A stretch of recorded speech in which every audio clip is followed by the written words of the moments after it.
नमस्कार, मेरा नाम संजीव कुमार। मैं बताने जा रहा हूँ डिजिटल अरेस्ट होने से कैसे बचे। डिजिटल अरेस्ट का मतलब होता है कि डिजिटली रूप से ईमेल के माध्यम से या फिर फोन कर करके आपको गुमराह करके एक कैद के रूप में रखा जाता है। ये होता है, तो इससे कैसे बचेंगे, इसी सवाल पर चर्चा करेंगे। क्योंकि होता है ये कि लोन के नाम पे या मनी लॉन्ड्रिंग के नाम पे ये सभी अलग अलग तरह के बातें होता, उसके नाम पर धमकियां देता है कि ये नहीं करेगा तो तुमको सजा हो सकती है। नकली पुलिस वाला बन करके धमकी देता है वीडियो कॉल पर और बोलता है तुमको सजा हो सकती है। नकली थाने का भी जिक्र करता है, इस प्रकार से करता है। तो डिजिटली रूप से आपको गुमराह करके डिजिटली रूप से आपको कैद करके रखा जाता है। तो ये होता है, इससे बचने के लिए क्या करना है।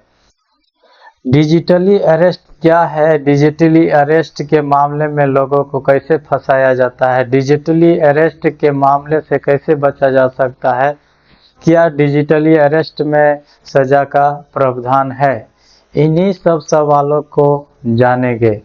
डिजिटली अरेस्ट क्या है, ऐसे करके समझेंगे। डिजिटली अरेस्ट तो वैसे तो देखा जाता है कि एक व्यक्ति जो सीधे साधे होते हैं उतना डिजिटल के रूप में कुछ नहीं समझते हैं ज़्यादा, वो ऐसे साइबर अटैकर के चुंगल में फंस जाते हैं, उसके बोलने के भावना भाव को नहीं समझ पाते हैं। इस वजह से उसके बातों में आ जाते हैं। बातों में आने का मतलब जैसे कि अभी के समय में ऑनलाइन शॉपिंग करते हैं तो उसमें कुरियर के नाम पर कि गलत चीज़ चल गया, उसमें ड्रग्स ही और कई गलत चीज़ें करके फंसा देगा। बोलेगा फिर इसको मैनेज करने के लिए तुम इतना रुपया दो, नहीं तो सजा हो जाएगा यदि बता देंगे। तो ये वो इस प्रकार से मतलब अलग अलग प्रकार की बातों को बोल के अपने बातों में लाने की कोशिश करते, फंसाने की कोशिश करते हैं और फिर डिजिटली रूप से कैद रखा जाता है। रख करके पैसे मांगते हैं कि ये सब मामला ख़त्म करना है तो पैसे देना होगा, नहीं तो तुमको सजा हो सकता है, इस प्रकार से। तो वो कुछ दिन गुमराह करके रखता है और वही चक्कर में जो है सीधे साधे लोग उसके बातों में आके पैसा उसे दे देता है। ये होता, इससे बचना है। ऐसे मामला दिल्ली एनसीआर में 600 मामले हैं और ऐसे कई मामले हैं जिनको पता भी नहीं है और उस 600 मामले में जो है 400 करोड़ का ठगी हो चुका है, ये हुआ है।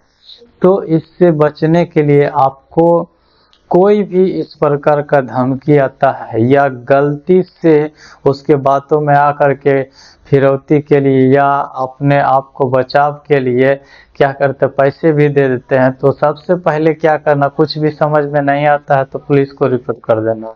दूसरा बात, आपको हेल्पलाइन नंबर साइबर क्राइम का जो है उस पर कॉल करके रिपोर्ट कर देना है, या तो आप जो वेबसाइट से है साइबर क्राइम गवर्नमेंट का उस पर जा करके अपना कंप्लेंट कर सकते हैं। ये करेंगे तो आपके लिए बहुत ही फायदेमंद रहेगा और जितना जल्दी पुलिस तक रिपोर्ट चल जाएगा उतना जल्दी जो पैसा आप ट्रांसफ़र किए हैं साइबर अटैकर के पास वो रिफंड होने के चांस हो जाता है।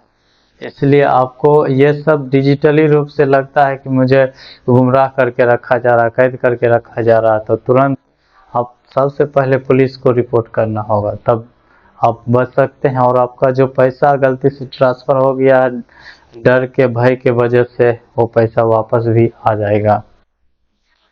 दूसरा देखे हैं कि डिजिटली अरेस्ट के मामले में लोगों को कैसे फंसाया जाता है। अब ये भी जान लीजिए कि आखिर किस किस तरह से फंसाया जाता है, कौन कौन सी बातों को बोल बोल के फंसाया जाता है।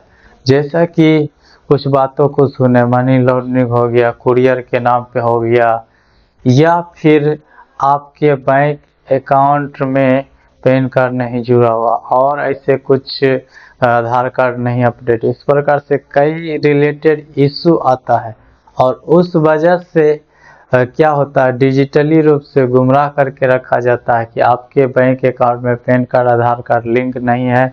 लिंक मैं कर दूंगा, बैंक का ऑफिशियल मैनेजर बोल रहा हूँ, तुम अभी मैं तुम्हारे नंबर पर एक OTP भेज रहा हूँ, उस OTP को भेजो।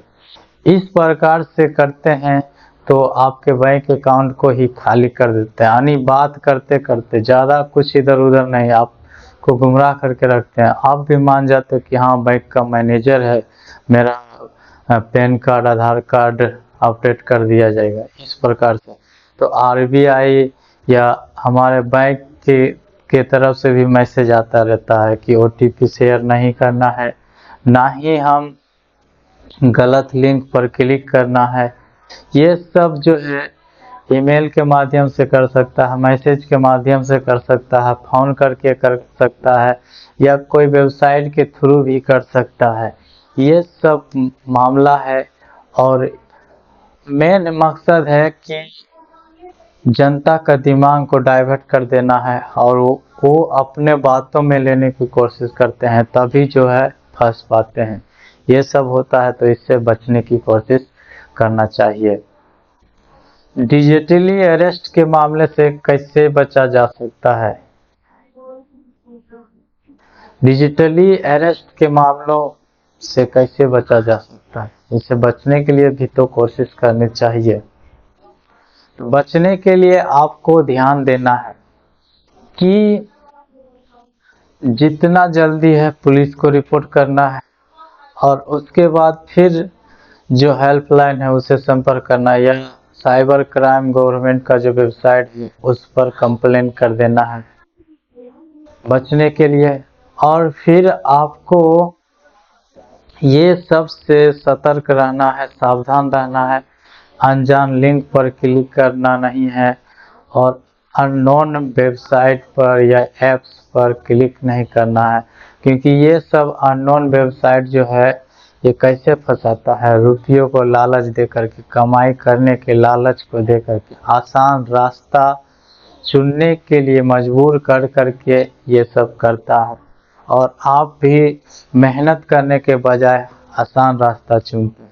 आसान रास्ता आप तभी अपना सकते हैं जब आप कई साल तक मेहनत करके अपना साम्राज्य खरीद कर लिए हैं, तो आपका पैसा कमाई करके देगा और आप शुरू में ही सोचेंगे कि मैं आसानी से काम करके बहुत सारा पैसा कमा लूँगा, तो ये नहीं हो पाएगा, क्योंकि आप जो है पैसे कमा करके अपने मौज मस्ती शौक में उड़ा दिए, तो कहाँ से कमाई होगा, तो वो सब तो और फेरा में ही फंसेंगे।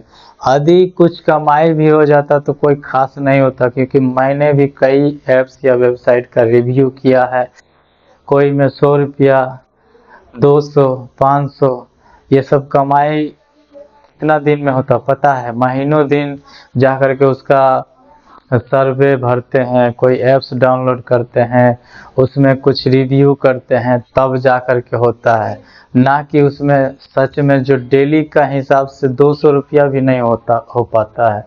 तो वहाँ पर समय बर्बाद बहुत हो रहा, वहीं मेहनत करके भी कमाएंगे तो 300 या 500 मजदूरी भी आपको मिल जाएगा। तो ये सब के चक्रों में नहीं पड़ना है, क्योंकि इन्हीं सब के वजह से उसके मतलब अंतर्जाल में फंस जाते हैं, इस वजह से ज़्यादा चांस है कि साइबर अटैक के शिकार हो जाते हैं।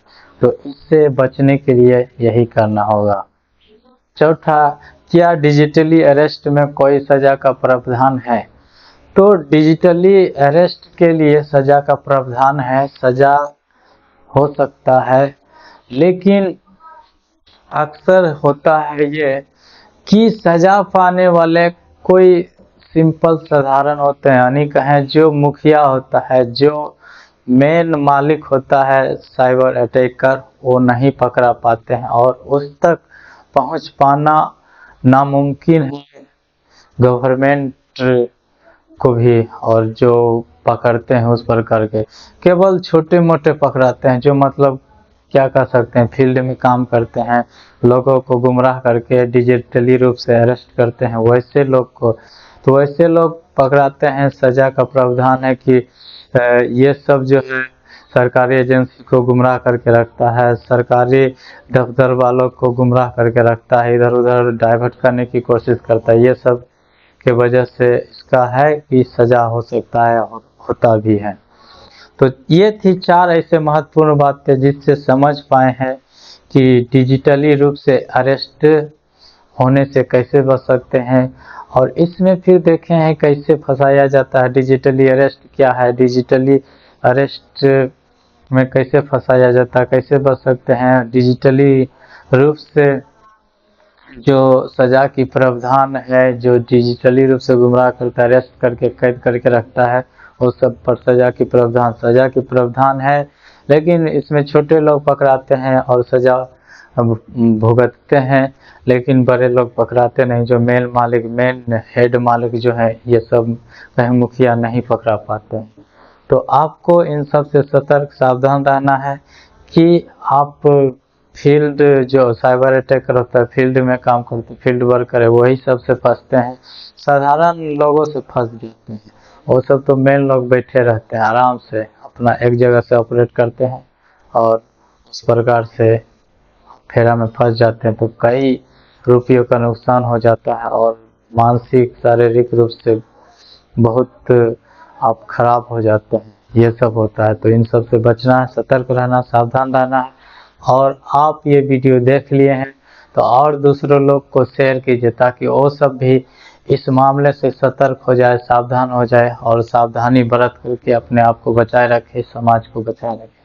तो मैं उम्मीद करता हूँ ये वीडियो आप लोग को अच्छा लगा होगा। उत्साह बढ़ाने के लिए लाइक कीजिए, शेयर कीजिए और कमेंट करके बताइए कि ये वीडियो आपको कैसा लगा। चैनल पर पहली बार है तो इस चैनल को सब्सक्राइब कर लीजिए, घंटी कॉल वाले बटन पर दबा दीजिए। फेसबुक पेज पर देख रहे तो फॉलो कर लीजिए, वीडियो कॉल वाले नोटिफिकेशन अनेबल कर दीजिए। धन्यवाद।